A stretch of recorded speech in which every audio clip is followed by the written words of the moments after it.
வணக்கம் ட்ரீமர்ஸ். நான் தான் உங்கள் ட்ரீம் செஞ்சேன். இந்த வீடியோவில் நம்ம பிளஸ் எனிமியோட 10வது எபிசோடு தாங்க பார்க்க போகிறோம். போன எபிசோடில் எண்டிங்கில் வந்து நம்ம சாயாக்கு வந்து ரொம்பவே கன்ஃபியூஸில் இருக்கிறாங்க. எதனாலனா அவங்க அம்மா யாருன்னே தெரியாது அப்படின்றதுனால. இந்த எபிசோட்லேயே அவங்க அப்பா கிட்ட கேட்குறாங்க, என்னன்னா எனக்கு ஒன்றுமே புரியல, எங்கள் அம்மா யாருன்னே எனக்கு இது வரைக்கும் தெரியல, அவங்க எப்படி இருப்பாங்க. நான் என்ன நினச்சேன்னா எங்கள் அம்மாவும் என்ன மாதிரி தான் இந்த ஸ்ரைனில் வந்து ஒரு பிரேஸ்டாக கடவுள் கீழே அவங்களுக்கு வேலை செஞ்சுட்டு இருப்பாங்க. அது மட்டும் இல்லாமல் இந்த எல்டர் பிரெயின் எல்லாம் இந்த ஸ்வாடை வச்சு கொண்டுட்டு இருக்கிறத என்ன மாதிரியே எங்கள் அம்மாவும் அப்படின்னு நினச்சேன். ஆனால் உண்மையை சொன்னால் எனக்கு எங்கள் அம்மா மூஞ்சியும் தெரில, அவங்க பேர் என்ன எதுவுமே எனக்கு ஞாபகம் இல்லை, ஏன் அப்படின்ட்டு அவங்க அப்பா கிட்ட கேட்க வராங்க. அது மட்டும் இல்லாமல் உண்மையிலேயே நான் யார் அப்படின்ற மாதிரி கேட்க வரதுக்குள்ளே ஒரு எல்டர் பிரெயின் வந்து அங்கே தாக்க வருது. நம்ம அக்காவை அடித்து போட்டுருது. நம்ம அக்காவும் பறந்து போய் விழுந்துடுறாங்க. அதுக்கப்புறம் நம்ம டடையோசி என்ன பண்ணுறாருன்னா ஸ்வாட் எடுத்து நம்ம அக்கா கையில் தூக்கி போடுறாங்க. அந்த ஸ்வாடை கேட்ச் பண்ணிட்டு சண்டை போடாமல் அந்த வாழையை பார்த்துட்டு இருக்காங்க. அதுக்கப்புறம் அந்த எல்டர் பிரெயின் என்ன பண்ணுதுன்னா, பென்டனில் வர டெரஸ்பின் ஏலியன் இருக்குதுல்ல, அந்த மாதிரி அதோட உடம்பு அப்படியே சுழட்டுது. சுற்றி அந்த நம்ம அக்காவை வந்து அட்டாக் பண்ணுது. அட்டாக் பண்ணதில் மூஞ்சியில் வந்து பூரா விட்டுருது, ரத்தமாக வந்துட்டுருக்கு நம்ம அக்காவுக்கு. இதை பார்த்த உடனே நம்ம அக்காவுக்கு செம்ம காண்டாயிருது. அதுக்கப்புறம் ஸ்வாடை ஓப்பன் பண்ணிட்டு 2 பேரும் சண்டை போட்டுக்கிறாங்க பயங்கரமாக. நம்ம அக்கா வந்து ஸ்வாடை வச்சு அடிக்க ட்ரை பண்ணுறாங்க. பட் அது எதுக்குமே ஆகலை. அந்த எல்டர் பிரெயின் பார்க்க அப்பியரன்ஸ் எப்படி தெரியுமா இருக்குது, அதாவது ஒரு லேடி எல்டர் பிரெயின் ஃபுல்லாக உடம்பு ஃபுல்லாக அதோட முடியால் கவர் பண்ணிக்குது. பார்க்கவே ஒரு கோஸ்ட்டு மாதிரி, கால் எதுவுமே இல்லை, ஃபுல்லாக அப்படியே ஏர்லேயே பறந்துக்கிட்டு இருக்குது. அந்த முடியை விலக்கி விட்டு அந்த அக்கா வந்து அந்த எல்டர் பிரெயின் அட்டாக் பண்ணுறாங்க. முடியெல்லாம் கீழே கட் ஆகி மறுபடியும் அது வந்து ரீஜெனரேஷன் ஆயிடுது. அதுக்கப்புறம் தான் தெரியுது, அந்த கட் பண்ணதுக்கப்புறம் தான் தெரியுது அது அதாவது முதுகுத்தண்டை தவிர, முதுகுத்தண்டு தலை இது 2 தவிர வேறு எதுவுமே அது உடம்புல இல்லை. ஸோ அந்த மாதிரி ஒரு தோற்றத்தை கொண்டதாக இருக்குது இந்த எல்டர் பிரெயின். நம்ம அக்காவும் ஸ்வாடை வச்சு முடிஞ்ச அளவுக்கு அதை அட்டாக் பண்ண ட்ரை பண்ணுறாங்க. ஆனால் அது எதுவுமே இல்லை. ஏன்னா அது முடியை மட்டும்தான் அது வெட்ட முடியுது அவங்களால. அதுவும் ரீஜெனரேட்டர் ஆகிடுது. ஸோ அந்த நேரம் பார்த்து டோகிசானை திரும்ப வந்துடுறான். என்னமோ சத்தம் கேட்டுது, அதனால தான் நான் வந்தேன் அப்படின்னு சொல்லிட்டு அவன் திரும்ப வந்துடுறான். இது வந்து எல்டர் பிரெயினுக்கு தெரிஞ்சிருது எவனோ ஒருத்தன் வரான் அப்படின்னு சொல்லிட்டு. ஸோ அவன் அந்த டோகிசானை அப்படியே ஃபுல்லாக கவர் பண்ணி அது பிடிச்சி அப்படியே கவர் பண்ணிடுது. நம்ம அக்கா கோவம் வந்துடுது. திடீர்னு அந்த சரியான ஆக்டிவேட் ஆகி வேகமாக அட்டாக் பண்ண போகிறாங்க. மொத்தம் ஒரு சீவு தான். அந்த சீவில் எல்டர் பிரெயின் தப்பிச்சிருது. டோகிசானை வந்து அப்படியே ஃபுல்லாக பீஸாக வெட்டப்பட்டு செத்துறான். இதில் எனக்கு ஒரு என்ன சந்தேகம்னா, அவங்க அப்பா வந்து ஸ்வாட் எடுத்து கொடுத்ததே இந்த சாவடி அப்படின்னு சொல்லுது அவங்க அப்பா தான். அவனை விட்டு போட்டு எவனோ ஒருத்தன் வந்தது அவனை பிடிச்ச அந்த எல்டர் பிரெயின் ஏன் சாவடிக்கணும்? அவங்க அப்பாவை அட்டாக்கே பண்ணலையே ஏன்? ஸோ அந்த எல்டர் பிரெயின் வந்து நம்ம அக்கா கிட்ட கேட்குது, இந்த ஒப்பந்தத்தை பற்றி மதிக்கவே மாட்டீங்களா, இல்லை நீ அந்த ஒப்பந்தத்தை மறந்துட்டியா அப்படின்ற மாதிரி கேட்குது. நம்ம அக்காவுக்கு ஒரே தலைவலியை ஏற்பட்டுருது. அதனால் ஒரு டிஸ்ட்ராக்ட் ஆகுறாங்க. அப்படியே கண்ணெல்லாம் அப்படியே மயமயன்னு தெரிய ஆரம்பிக்குது. அந்த எல்டர் பிரெயின் இன்னுமே நிறைய கோவப்படுத்தி விளையாடுது. உனக்கு என்ன பசிக்குதா? ஆனால் இவனை சாப்பிட்ட டேஸ்ட்டு ரொம்பவே கேவலமாக தான் இருந்தது, ஒரு டேஸ்ட்டுமே இல்லை. பட் இருந்தாலுமே நான் சைல்டு நிறைய சாப்பிடணும் அப்படின்ற மாதிரி, நான் சாப்பிட்றத நிறுத்த மாட்டேன் மனுஷங்களை அப்படின்ற மாதிரி சொல்லி இது பண்ணிகிட்ருக்கு. நெக்ஸ்ட்டு நம்ம அக்காவுக்கு வந்து ஒரு கனவு மாதிரி ஒன்று வருது. எல்லா எபிசோட்லேயும் ஒரு ஆர்த்தர் பேசுவான்னு சொல்லிட்டு இருந்தேன்ல, ஸோ அந்த வாய்ஸ் தான் கேட்குது. அந்த சீனில் என்ன காமிக்கிறாங்கன்னா, ஒரு பேலஸ் மாதிரி இருக்கும். அந்த பெரிய ரூமில் நம்ம அக்காவை வந்து செயின் போட்டு கட்டி போட்டு உட்கார வச்சுருக்கிறாங்க. ஸோ சாயா, நீ என்ன முடிவு எடுத்திருக்கிற? நீ வந்து இந்த ஒப்பந்தத்தை கடைசி வரைக்கும், உன்னோட ப்ராமிஸை நீ கடைசி வரைக்கும் காப்பாற்றினீன்னா உனக்கான ரிவார்டு கிடைக்கும். அப்படி நீ காப்பாற்றலைன்னா உனக்கு ரொம்பவே நெருக்கமானதோ உனக்கு வழி தரக்கூடியதை நான் ஒன்று எடுத்துக்குவேன் அப்படின்ற மாதிரி அந்த வாய்ஸ் சொல்லுது. கடைசியில் ஒருத்தன் வரான். அவன் அதை சொல்கிறதே அவன் தான். அவன் வந்து பார்க்க ஒயிட் கோட் சூட் போட்டு நம்ம சாயா கிட்ட பேசிகிட்டு இருக்கான். அதுக்கப்புறம் நம்ம அக்காவும் தெளிவாகி நிதானமாக யோசிக்க ஆரம்பிக்கிறாங்க. டக்குன்னு நம்ம அக்காவை வந்து வேகமாக ஓடி வந்து எல்டர் பிரெயினோட நடு மண்டையில் பிளந்து 2 துண்டாக்கி அதை சாவடிச்சிட்றாங்க. டடையோசி வந்து நிற்கிறாப்புல, இதுவும் ஆகலையே அப்படின்ற மாதிரி. நம்ம அக்காவுக்கும் ஒரே கன்ஃபியூஷனாக இருக்குது. இதுக்கு முன்னாடி எல்டர் பிரெயின் 8 கை உள்ள எல்டர் பிரெயின் வந்து சொல்லும், உங்கள் அப்பாவை பார்த்து இதை கேளு, நீ உண்மையிலே நீ யார், இங்கேருந்து வந்து அப்படின்ற மாதிரி கேளு அப்படின்ற மாதிரி சொல்லியிருக்கும்.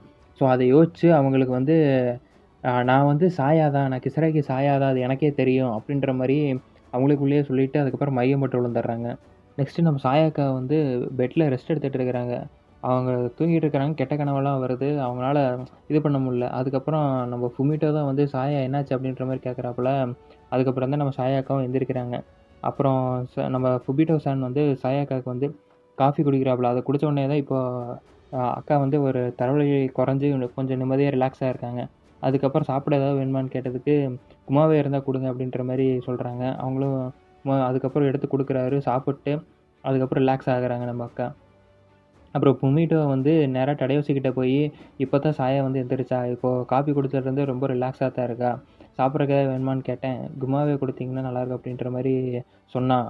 நீ இப்போ பசியில் தான் இருக்கிற டடையோசி, நீ உங்களுக்கு ஏதாவது வேணுமா சாப்பிட்றக்கு, சாப்பிட்டு கிளம்புங்க அப்படின்ற மாதிரி நம்ம ஃபுமிட்டோ சொல்கிறாப்புல. அதுக்கப்புறம் நம்ம அக்காவும் கொஞ்ச நேரம் கழிச்சு ஸ்கூல் யூனிஃபார்ம் போட்டு ஃபுமிட்டோவோட கேஃபுக்கு கிளம்பிட்டு இருக்கிறாங்க. போகிற வழியில் பாட்டு பாடிக்கிட்டே போயிட்டுருக்கிறாங்க.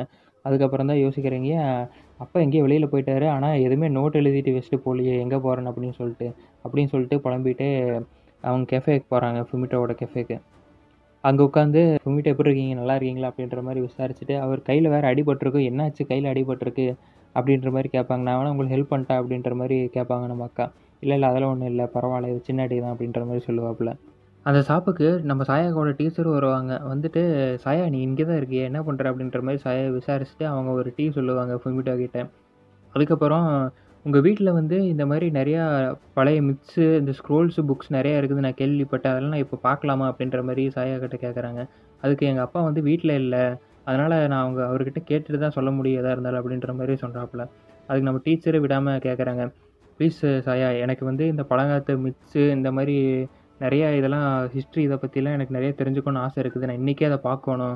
ப்ளீஸ் இதை விட்டால் எனக்கு சான்ஸ் இல்லை." அப்படின்ற மாதிரி சாயா கிட்ட எப்படியோ கன்வின்ஸ் பண்ணி அவங்கள ஒத்துக்க வச்சிடுறாங்க. ஸோ சாயாக்காவும் சரி பரவாயில்லன்ட்டு சொல்லிட்டு கூட்டிகிட்டு போகிறாங்க அவங்க வீட்டுக்கு. 2 பேருமே சாயாக்கோட வீட்டில் லைப்ரரியில் இருக்கிறாங்க. அவங்க டீச்சரும் சாரி கேட்டுக்கிறாங்க. "நான் உன்னை கட்டாயப்படுத்தி இங்கே கூட்டிகிட்டு வந்ததுக்கு எனக்கு மன்னிச்சுக்கோ. உங்கள் அப்பா வந்துடுவாரா இல்லை என்ன?" அப்படின்ற மாதிரி கேட்பாங்க. "எனக்கு தெரியல, அவர் எங்கே போனாருன்னு எனக்கு தெரியல." அப்படின்ற மாதிரியும் சாயாக்கா ரொம்பவே வருத்தப்படுவாங்க. அதுக்கப்புறம் நம்ம டீச்சர் வந்து அந்த ஒரு புக்கை எடுத்து தேடி பார்த்துட்டு இருப்பாங்க. இன்னொரு புக்கில் வந்து எடுத்து பார்ப்பாங்க. "ஓ, இங்கே இருக்குது.